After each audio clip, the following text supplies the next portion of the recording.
Hey guys, Jeff Moyer here at DC Sports Training, and in today's Coach's Corner, I want to go over the GHR, also known as the Glute Ham Raise, the Glute Ham Gastroc Raise, the Glute Ham Developer, whatever the hell.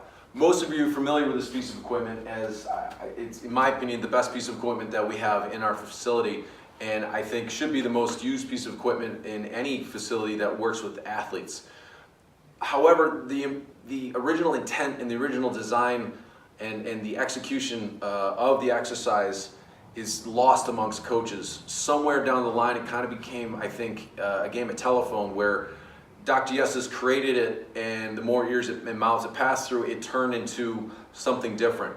If you look it up now on the internet or YouTube or Instagram or whatever, you're generally going to see just a knee curl, some kind of knee flexion exercise where the athletes set up, they extend out, and they come back.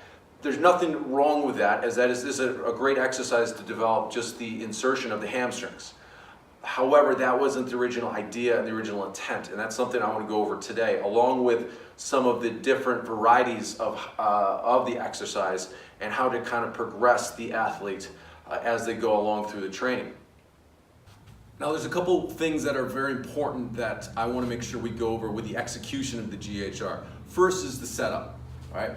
What we're looking for is we're looking to put the axis of rotation in the origin of the hamstrings, okay? Not in the glutes, not in the lower back. So pad setup and foot placement are very important in this exercise.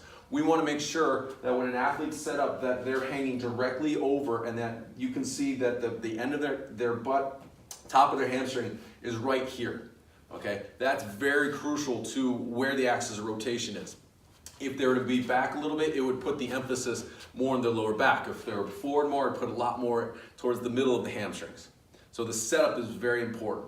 The next thing you want to make sure that you watch is when the athlete comes up doing hip extension, that they don't flex the knee, right? If they flex their knee too quickly, they're not going to get that double contraction, which is what's going to, make it hurt so bad, and which is going to make it such a great exercise.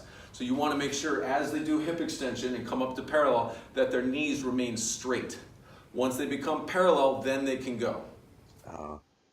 With the origin of the hamstring as the axis of rotation just in front or on top of the pad, athlete will hang over, athlete will engage the origin of the hamstrings by arching their back and then perform a hip extension until parallel. Once the athlete is parallel, they will then bend their knees, flexing the hamstrings down by the insertion, thus creating a double contraction, going up to about 30 to 45 degree angle, and then going back down. Again, it's important that the athlete arches their back and the knees remain straight until they're at the top position, and then the athlete begins to bend their knees, come up to about 30 to 45 degree angle, and then go back down.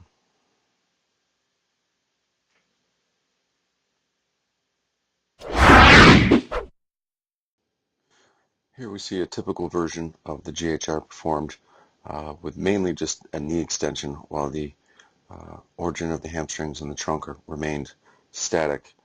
The athlete goes out, extends the knees, pauses for a second, and then comes back.